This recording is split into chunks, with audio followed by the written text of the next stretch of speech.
17 дугаар зууны ойрдын нөлөө бүхий улс төрийн зүтгэлд Цорсын аймгийн тэргүүлэгч нэгэн үе ойрдын чуулганыг очирцсан хааны амд барьж байсан. 1634 онд хар хул ноён нас барж түүний хүү Эрдэнэбаатар суурийг залгамжилж 1635 онд Цорсын хант улсыг байгуулсан юм. 1636 онд хошуудын төр байхгүй шааны хамтаар төвд рүү цэргэлэн мордож 1637 онд халахын цогт хун тайжийг цохиж шарын шашин тус хөргөсний учир түүнд 5 дахь далай ламаас Эрдэнэ цол сойрхжээ. Тэр үеэс Хотгочин Баатар Эрдэнэбаатар хун тайж хэмээн түүхэнд алдарчжээ. Тэрээр Хөхнуур төвдөд нүүдэлсэн хошууд ижлийн зүг отсон торгууд дөрүүд нартаач холбоо харилцаатай байж тэднэр өөрийгөө дэмжүүлэн хүрээлүүлэхийг эрмэлзэж байв.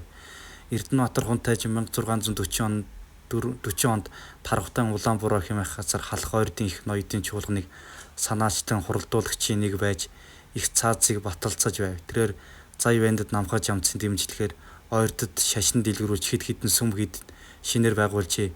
Тэдгээр сүм хийдүүдийн оролцоо хан ноёдын өргөө ордон байрлаж суурин газрууд бий болж харийн худалдаачид ирж худалдаа 8 хийх болов. Мөн суурин газруудын ойролцоо газар хагалан тариа тарьж үүндээ Дундад Аз зэрэг олон суурин орноос олзлогчдыг ажилуулж байжээ. Түүний баримталж байсан гол бодлого дотоод байдлаа бэхжүүлэхийн тулд хөрш орнуудтай тухайлбал Орос, Казахстан, Монголын Алтан хаантай найртай харилцаж холбоогоо харилцаагаа бэхжүүлэх явдал байв. Эрдэнэбаатар хун тайжийн эрх барьж байх хугацаанд Оросын хаант улс руу 33 удаа илчилгээж байсан баттай баримт Орос улсын архивт байдаг бөгөөд 19-нээс багагүй түүний өөрийнх нь илгээсэн илч байжээ.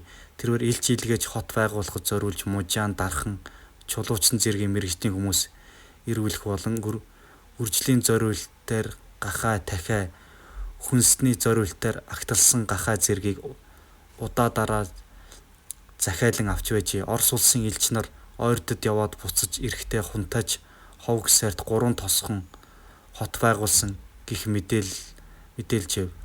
Хунтайжийн нас барсан он түүхэнд зөрүүтэй тэмдэглэгджээ.